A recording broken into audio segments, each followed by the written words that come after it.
This is Nobody Yet, episode number 8. I'm recording this on January 15th at 5:47 p.m.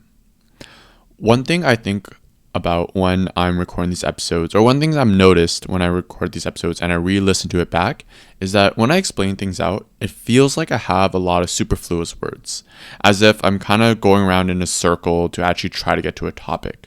One goal I'm trying to get with this podcast, of course, is communication. I'm trying to be a better, more straightforward and clear communicator. And if even I'm able to pick out my communication flaws, then that is something definitely to improve upon. One slight bias, maybe, I don't know if this is right to call a bias, but one thing that I notice when I'm recording these episodes, at least when I'm on my own, is that I always tend to look at the timer of how long I've taken so far to actually record each episode. And I always try to aim for the 50-minute to an hour mark, as I feel like that's a good length for an episode, and those are all the lengths of the episodes I watched previously of other podcasters. And while there might be some honor in trying to talk longer and make these episodes longer, I feel like it's a bit sloppy on my end. There's a well-known Winston Churchill quote where he says, "If I had more time, I would have written a shorter letter." And that is to say, shorter content, obviously to a certain extent, usually requires more amounts of time in terms of cutting, revising, and ultimately focusing on what is being communicated, such that a point could be reached in the shortest amount of time.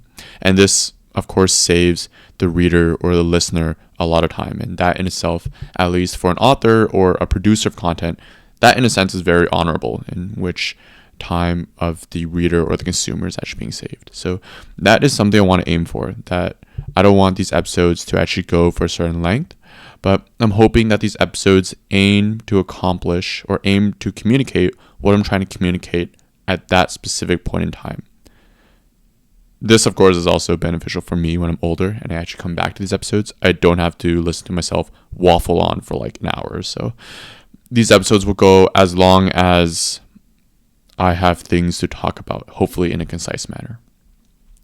Episodes and guests will be a little bit different. I feel like those is just how much of the questions I get through and how much of the conversation I want to keep going with. If it's a good conversation, then I just want to keep talking. And if there's a lot of questions I have, then I just want to keep asking. So I think with guests, those are a little bit more variable, and I'm still trying to figure those out. I only did 2 so far, so that's literally a small smidge in a bucket of guests that current popular podcasts always have. So I still have a long ways to go, and this is just the beginning. So in this week and last week, I've just been working very hard at my job. And a lot of this is because now, and there's like after onboarding, so joined October 28th, after onboarding, there's like some ambiguity in responsibilities and just a general, like, I'm not sure what the core tools here. So even the most basic operations are really time consuming. Things like pushing code or merging code should be really easy, like a click of a button, but it takes some time to getting used to the tools. And after 2 months, it feels like now I got high familiarity with the main tools I need to use. And the good part now is that my responsibilities are very much defined. I've taken ownership of a certain segment of the project. And now with those really well defined, I have a very specific goal that I want to accomplish, which is really nice. Now, the downside with taking ownership of a project, of course, is now, well, you own the potential, or like you own the responsibility of achieving the potential of this project. And there's a lot of pressure and a lot of weight in that. It feels like there's an obligation and a sense of, I'll come back to this theme off pretty often, but a sense of honor that I need to keep up to my word and try to keep up not only to the expectations of my team, but also the expectations of myself. If I told myself, and if I believe that I am a productive member, not only on the team, but a effective person in what I want to accomplish generally in life, then I must uphold myself to a high standard in terms of actually accomplishing what is given before me, especially if the thing given before me is well defined. Now, the project given well before me now, this week and last week, is actually pretty large. Even though it's well defined, it's pretty open-ended in how it could go. And open-ended things, of course, are the most difficult. A lot of it is trying to figure out what direction I should go in. And that takes a lot of time. That requires a lot of input, despite no output actually being produced, because it's really just trying to feel out what's right and what's wrong. In the past week, perhaps, when I think about the output that I've only made slight dents. And a lot of it was spent on figuring out, testing, and determining what are the parameters around the code that I need to write, and trying to figure out the libraries of code that I actually need to pull in. Now, I don't want to turn this podcast into a coding podcast or anything like that, because as much as I like to code during the day, I definitely don't want to talk about it at night. So this is all to say that this project and this problem before me is quite sticky. It's quite difficult. And this brings a lot of stress. So I just want to reiterate to myself, kind of as a sense of reassuring myself, but also as a reminder for my future self when I'll listen back to this, of a playbook to play during these situations. So a playbook to play during these difficult situations or these ambiguous situations is to think about the cookie jar. And the cookie jar is a concept introduced by David Goggins, which is a all-around badass Navy SEAL, world pull-up record, ultra marathon runner, etc., just all-around badass. But he has a concept of the cookie jar, which is a collection of accomplishments that have been achieved in the past. And when going through something difficult, one could reach into that kind of internal cookie jar and pull out accomplishments that have been achieved in the past. And by looking at the accomplishment, it could provide a further boost of energy to actually achieve and to break down what is currently in front of one. So for me, when approaching this problem, I think back to my cookie jar. And specifically, at least in these cases, where the problems are more short-term and they're not huge macro life decisions or life mishaps or anything like that. When it comes to these small problems, I think about all the previous small problems I've solved before. Maybe not the problem specifically because I don't remember the details, but around the general feeling I had with the problems. For this kind of obstacle in front of me right now, I think back to all the debugging that I had to do in my previous job. So my previous job was at a trading firm. When a bug happens, it could be very costly.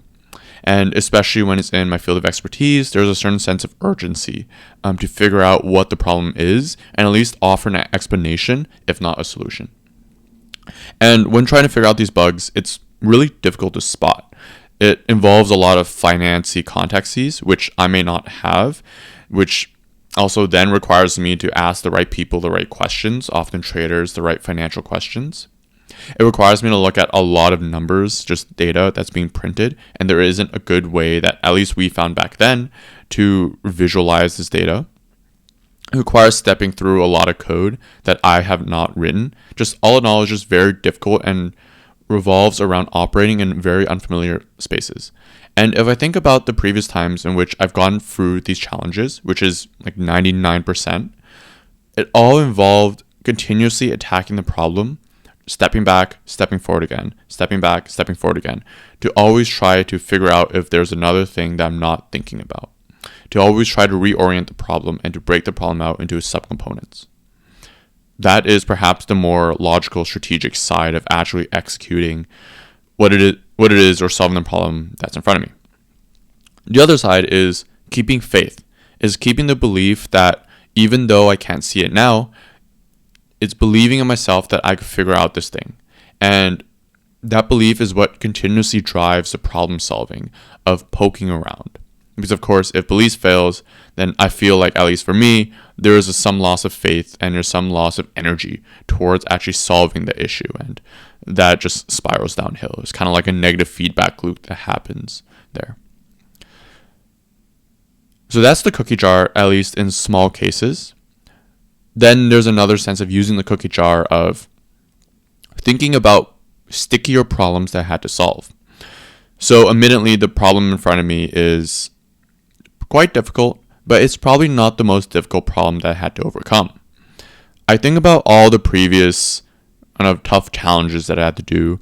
And the logic is, well, if I overcame those tougher challenges and it came out pretty well, I did okay, that would mean that I should be able to overcome this challenge in front of me because it is less challenging than the other ones. I had to feel less pain or hopefully I'll feel less pain for this one versus the ones I've achieved before. One challenge for me that always come to mind, or one obstacle, is university, when I had to build a robot from scratch. And of course, I had teammates back then. So it's a little bit different from now, where now I'm working more solo. But building a robot in itself is very difficult. And especially on being on the mechanical side, working with tools and getting used to that feeling of like nailing things and cutting things and trying to screw things in the right place, that is something I definitely wasn't familiar with back then, and definitely posed a really, really difficult challenge. Now, in the end, me and my team pulled through. Our robot didn't work, but hey, we got a good mark in that class, so it worked out in the end. And thinking about that obstacle, that was much more stressful, much more painful. That lasted for 4 months versus this one, which is only lasting for like half a week so far. We'll see how long this problem lasts. Hopefully not 4 months.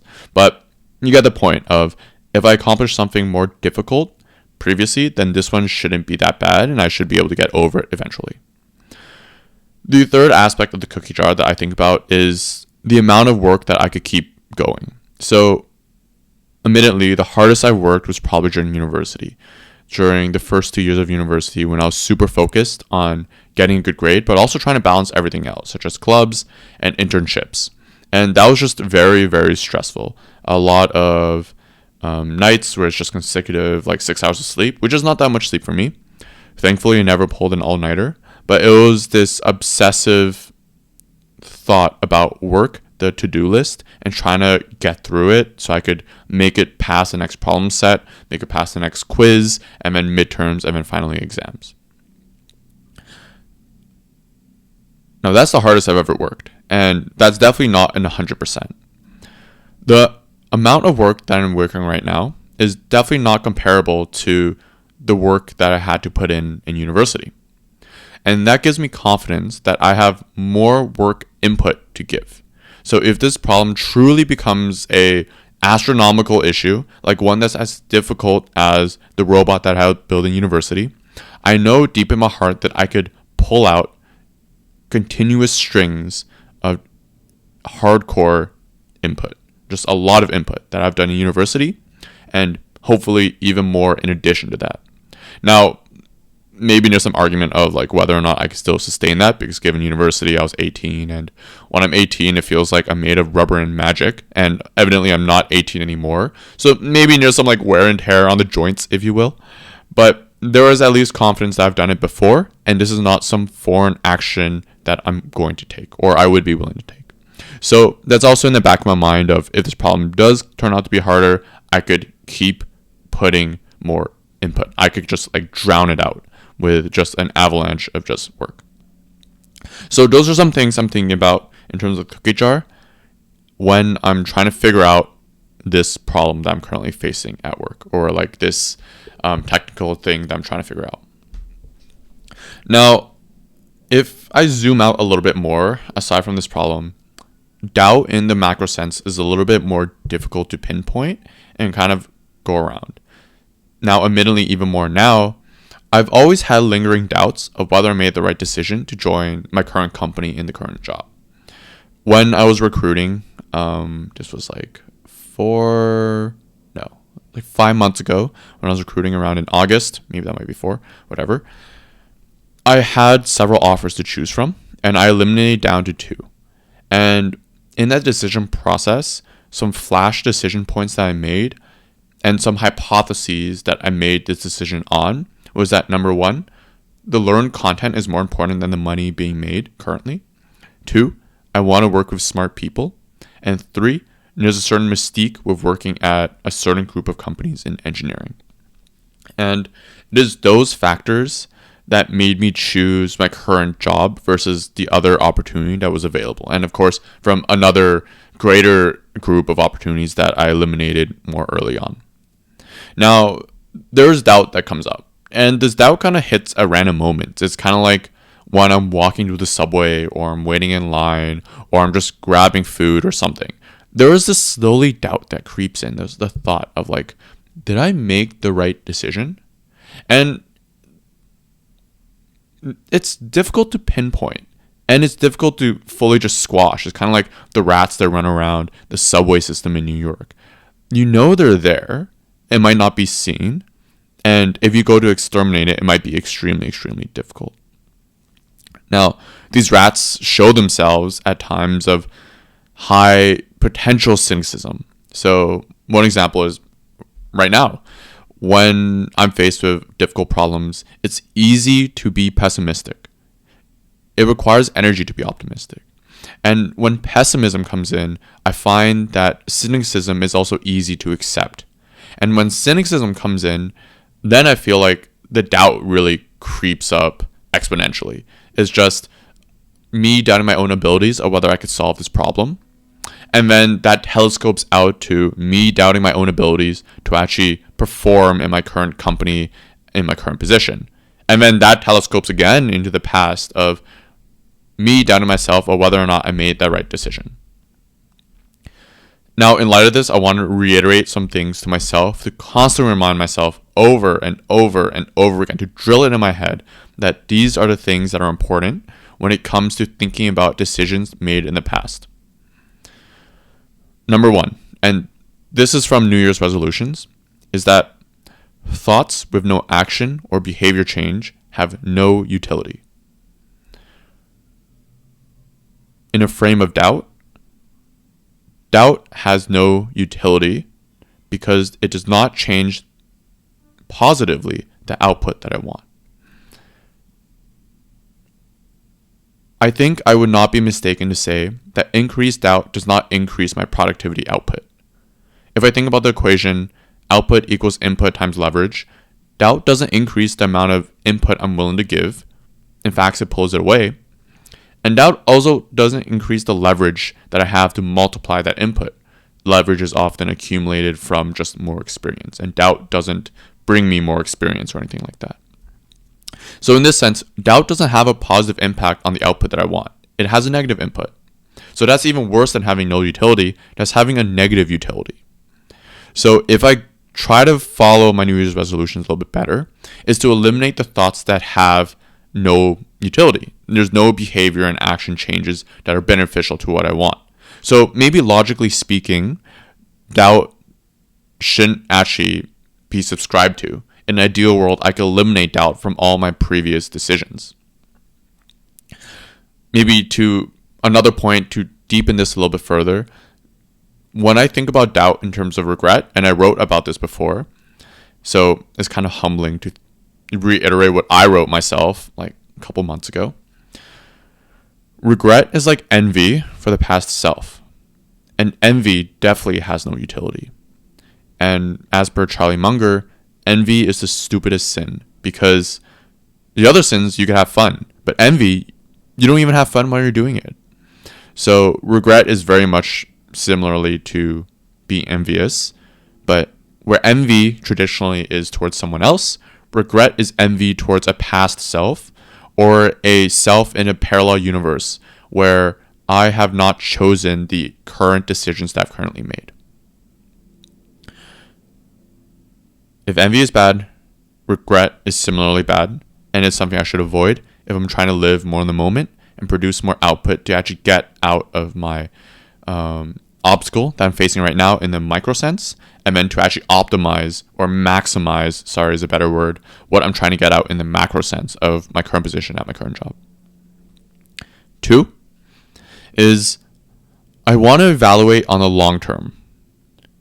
The long term is years, is decades. It's not days, it's not weeks, and nor is it maybe months. When I'm doubting my decisions that I made in terms of choosing my company or my job, it's often doubts that are stemming from short-term outcomes. It's not pushing code as fast as I want it to have gone. It's not making as much money that I wish I could have made, and I could see that after taxation from my paycheck that I receive in my bank account. It's not meeting the people I thought I would have met. It's all these little things that obviously are very, very actionable. I could change them. I could work very hard. I could get promoted, and that would materially affect the amount of money in my bank account. I could proactively be more social, and I would then meet more people, maybe some of the people I thought I would have met if I made another decision.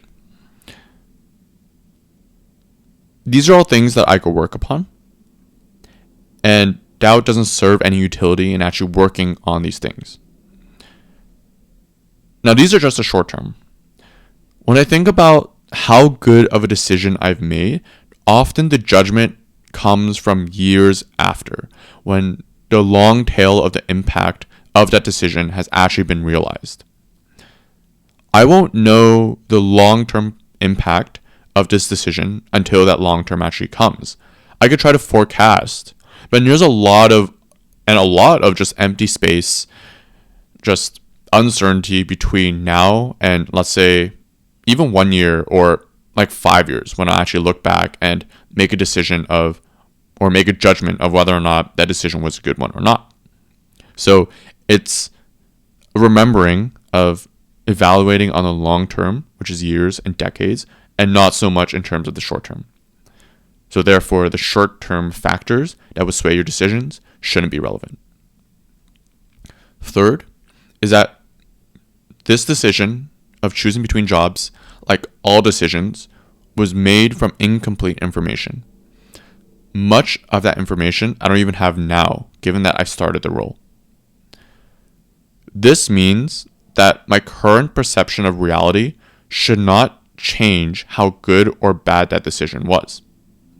I remember this story, and I think this was from some investing podcast. And this was about Monish Pobrai, who is one of the acolytes of Warren Buffett and the value investing sphere. So it goes along the lines of he made an investment in a company, and the investment did really poorly. And let's just say he lost all his money in that investment, which he probably didn't. He probably lost 50% or something like that. But let's say he lost all his money. And someone saw him and asked him, Monish, are you not stressed about what happened there? You don't seem panicked. And he looked at the investor, or he looked at that person and said, well, my decision at the time was a good decision. There was a positive expected value. It was supposed to be a good investment. But there are some factors that I didn't know to consider that made it not a good investment. It resulted in that investment or the outcome being very negative, despite the decision being very good. So there's a separation between the outcome and actually how effective or how good that decision was. Outcome should not fully determine how good a decision was, because there's a certain aspect of risk involved. And risk is not necessarily something we can control for. By the definition made by, what was it made by? Definition made by the person who wrote The Psychology of Money, Morgan Housel. There we go. A definition from Morgan Housel: risk is the factors that we can't consider, or that we don't know to consider. It's the things that you can't prepare for. And if that's the definition of risk, and if decision making operates off of incomplete information, then it is obvious that decisions have a certain amount of risk associated to them. And we could just say that there's risk. We don't know how much risk there actually is, because we don't know what we don't know. So if I currently don't like what I'm doing, which of course right now I actually do enjoy what I'm currently doing, but hypothetically, if I don't like what I'm doing, and even additional hypothetically, I would have had a better life in the other alternative that I could have made, the decision that I made previously 5 months ago when I didn't have information was not necessarily a bad decision. I would have not known of the factors that would make me not like my current job. The asterisks, I actually do like my job, so I'm just giving a hypothetical. It wouldn't mean that decision that I made in the past was bad. It just means that I didn't consider things that I didn't know to consider, which is perfectly normal. So a separation between the decision and the actual outcome. Number 4 is that how would I actually know the alternative, so the other job I would have picked, would actually be much better? It's kind of like the idea of the grass is always greener. When thinking about things that I don't know, and I think often people or other people do this as well, so hopefully I'm not just speaking out of my ass, but at least I know for me, when I think about things that I don't really know about, I always have a positive spin to it. It's the, oh my god, I should have chose the other restaurant because look at all the other good food the other restaurant had, but now I'm stuck at the current like dinner plans that I have now. It's the, oh my god, I should have bought that other like t-shirt or like the other sweater because look how soft it looks and look at the color versus I'm stuck with the one I actually bought. Now in this context, it's, oh my god, think about the additional income, the additional skills, the additional whatever I could have gained from choosing the alternative versus choosing what I have now. Now that in itself is inherently flawed because when thinking about the decision between my current job and the other one, I actively thought about all the upsides. I thought about the upsides the other job has, and I thought about the upsides my current job has. Now, obviously, not all the upsides to my current job was met.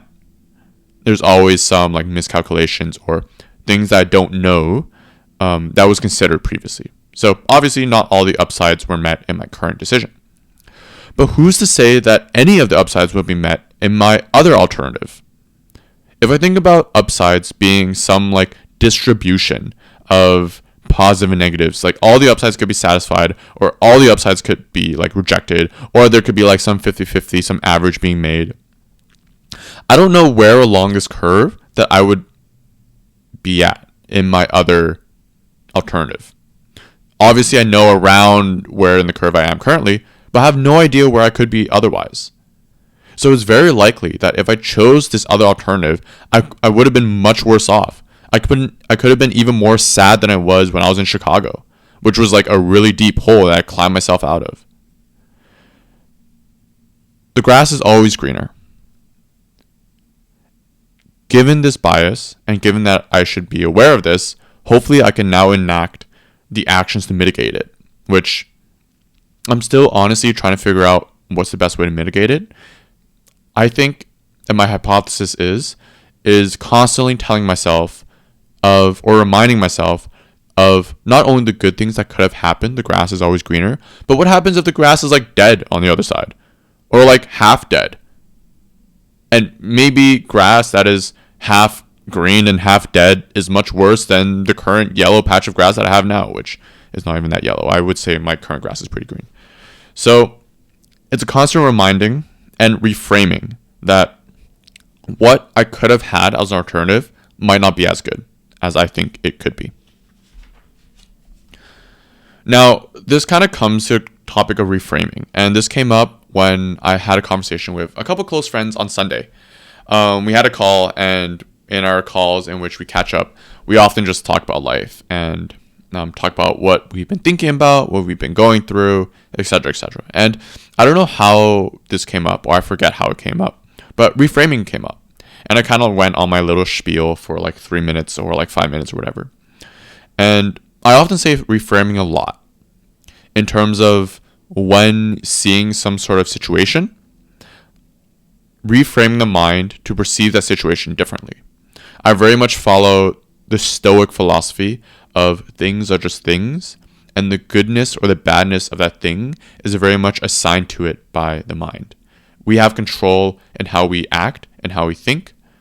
We might not have control of the outside world, so then it's up to us to control our thoughts and our actions to have benefit for ourselves and see things in a positive way, so that we can actually enact our own self forward in just an honorable and a good way.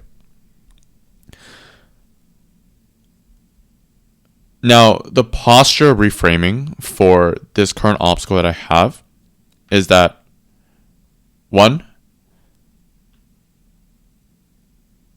this obstacle that's in my way is not a bad thing. Like, yeah, it's resulting me to push code slower. And yeah, it's making me really frustrated. But in the positive sense, this obstacle of this large project I'm working on is very much just another test. It's another exam of whether or not I am a proficient coder or software engineer as I thought I was. It's also another test of if I could actually just keep all my marbles still, if I could handle stress well, if I could regulate my emotions, if I could regulate my frustrations. It's very much another test that I must pass, hopefully, in front of my way. And when I'm past this test, it's another cookie that I could put in the cookie jar and think about in the future when I'm faced with another easier or more difficult obstacle. So this obstacle, if I reframe it, is very much an opportunity to double down, to be bold, and to work and live in the moment.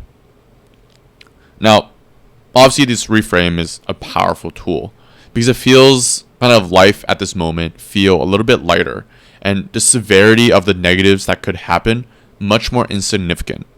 I guess in this case, like if I think about the worst negative, it's, oh my god, I never get this done, and everyone will be disappointed, and I'll be fired, and then I'll be homeless, and I'm gonna die. It's because it always regresses to death somehow. But if I really think that's the big negative, and I only focus on the negative, that'll just make me fear action. It'll make me not want to act. It'll probably just blunt my effectiveness I have in actually solving this issue. So reframing maintains this optimism for me.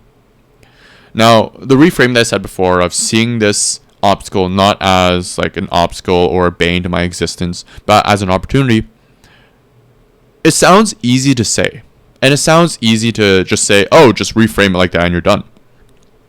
But I think what people often get wrong, and I've noticed this, and I've noticed other people kind of respond to me when I say, oh, just reframe it, is people tend to think that reframing is easy. And I'm fully confident to say people because of my interactions with people who have said so. There's a misconception that reframing is easy. This is incorrect. Reframing may not be easy, and obviously differs per person. For me personally, reframing is very difficult. There is an active battle in my mind over the course of days, sometimes weeks, when I'm trying to reframe things, depending on what the thing is that I'm trying to reframe. An example is like moving to Chicago. So after university, I got a full-time job in Chicago, not New York, and I was actually very sad about that. I wanted to move to New York right out of university because I lived in New York for a bit, made friends, loved the city, whatever. But I had to face the reality of moving to Chicago after university. The reframing that I had on myself at that time to convince myself that going to Chicago was a good thing took months. I had to tell myself like day after day that I was making the right decision, and that not only was this the right decision, but it was a good one, and that moving to Chicago could have very high upsides. And in the future, if I were to look back, I would actually appreciate the time I spent in Chicago, even though I would have been more happy in New York. I reframed Chicago as an opportunity to learn more about myself, to live a more quiet life, and pick up new hobbies. That took time. Such a life change couldn't be reframed in just an hour or like a minute of saying it. It required weeks. And it's not just like when I'm sitting there, I'm meditating. It's all obsessive. It's when I'm walking to the classroom back then, because I was in university. It's walking to class. It's going to the washroom when I'm like doing homework. It's cooking. It's actually sometimes distracting me as I'm actually doing homework. It's in the lecture halls. It's sometimes during the exams. It's almost, I don't want to say 24 hours in a day, because it's definitely not like all hours of the day, but it is very obsessive. It comes up very often, and on the outside, it doesn't look like much. On the outside, it just looks like I'm going to the washroom, I'm going to lecture, I'm listening to lecture, I'm doing homework, I'm doing my exam. But internally, it's constantly telling myself over and over and over and over again what the reframe is and how the reframe will play out. I don't know whether the reframe was correct, this one in Chicago actually was correct, and I actually did appreciate my time in the city. But I will never know whether the reframe actually plays out and whether it's actually accurate. But I just know that it's something that's good, generally helps optimism, and is something I should commit to, which requires a lot of passive time. Sometimes active writing also helps as well.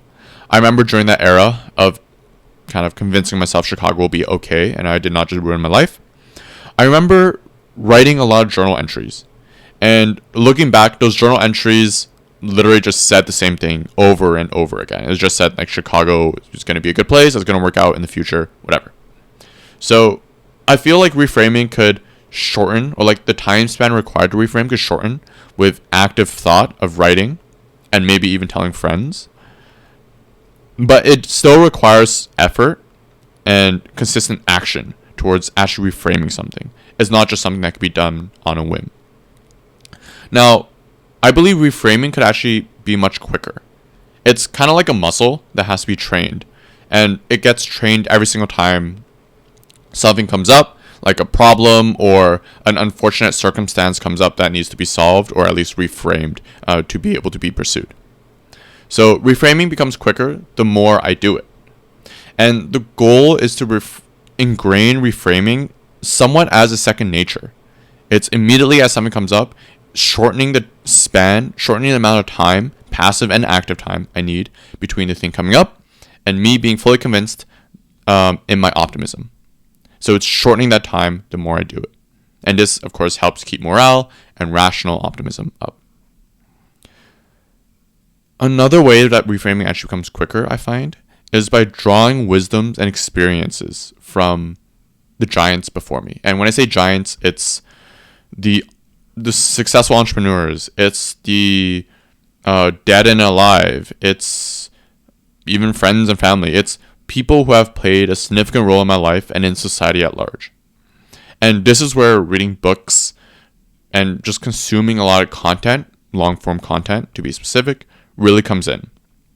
I find the most highest leverage for me has been biographies and nonfiction books.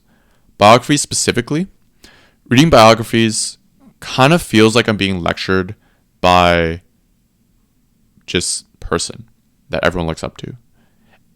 And if I think about, like, hypothetically, people who are alive, and I've read, of course, biographies of people who are alive, but if I think about the people who are alive and how much money I would pay for them to lecture me, I could think about everyone who's passed before, who is currently dead, but who's played arguably an even bigger role in society.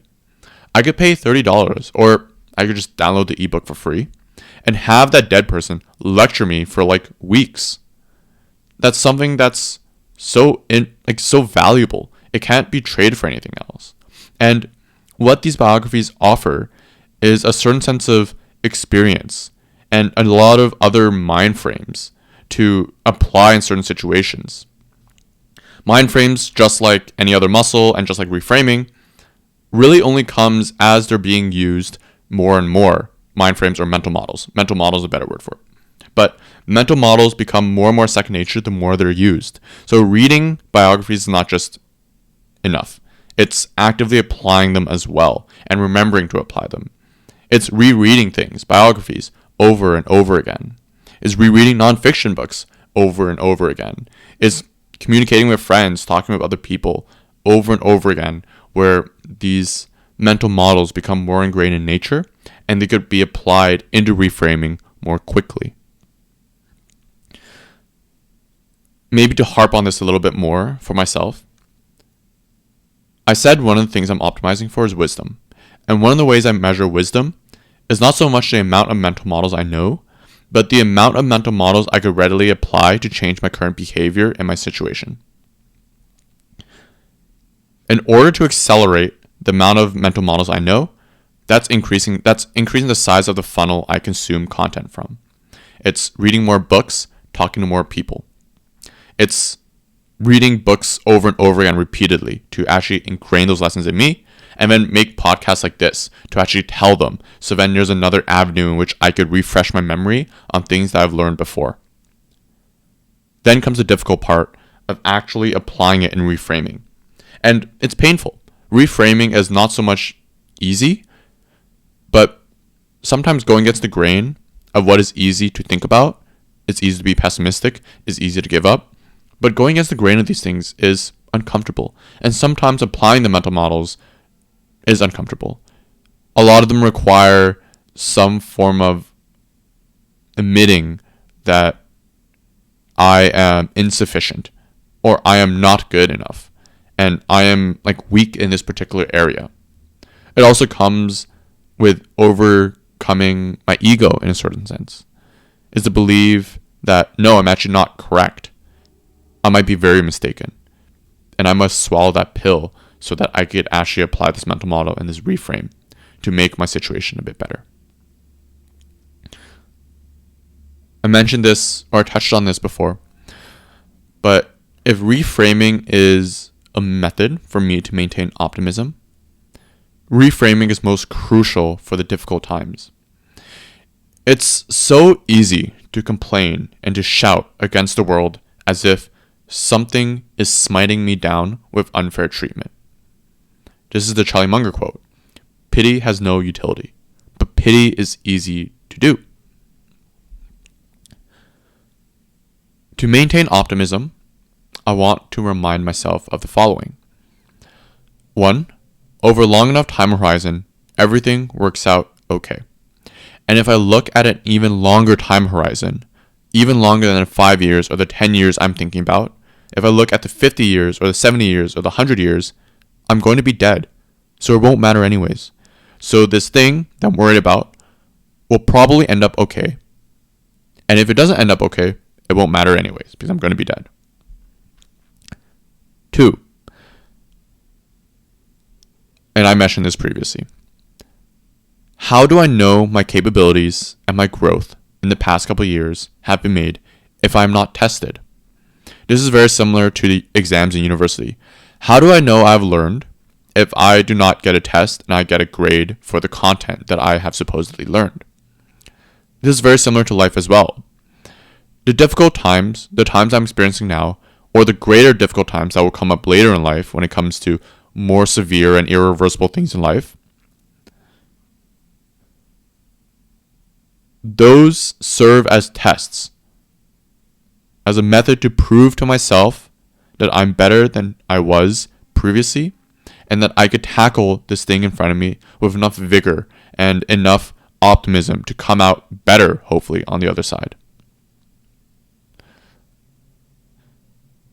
3. This follows the stream of the Stoicism train of thought, but I'm always in control of my thoughts and my actions. Things are not only rooted in the result of things. The result might not go in my favor. There's a lot of risk and there's a lot of luck involved with things that I cannot control. But I would always be able to control my thoughts and my actions. And while I do agree there is celebration and honor and just overall positives to be given for the results, there's also an equally amount and probably even more amount of honor to continuously walking through during the difficult time. Life is very much not just a sum of results, but it's also the methodology in which these results are achieved. This is hard for me to remember during difficult times. This is me yelling at myself again to remember this. It's not only about the results, but also the quality of actions that I actively controlled for me to try to achieve what I want to achieve, which might not match up with the results. 4, and this is from Alex Hormozi. I quote Alex Hormozi a lot because I think his content's very useful. I never expect the path to great things to be easy. I also don't expect life in general to be easy. I expect it to be hard. This is what hard feels like. The difficult times that I have right now with this code is almost expected. When I signed the offer letter to come to my current position, I didn't think it would be easy. In fact, that was the exact thing I was scared about signing the offer in the first place. I was scared that I wouldn't be good enough to fulfill my responsibilities in my current role. That means that I thought it was hard.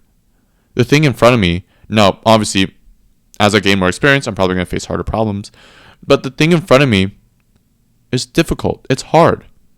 This is the hard that I anticipated. Therefore, I should not weep, or I should not be scared, nor should I be super stressed about the thing in front of me. I thought that this was coming. This is what it was. And I must get through it. This is what hard feels like.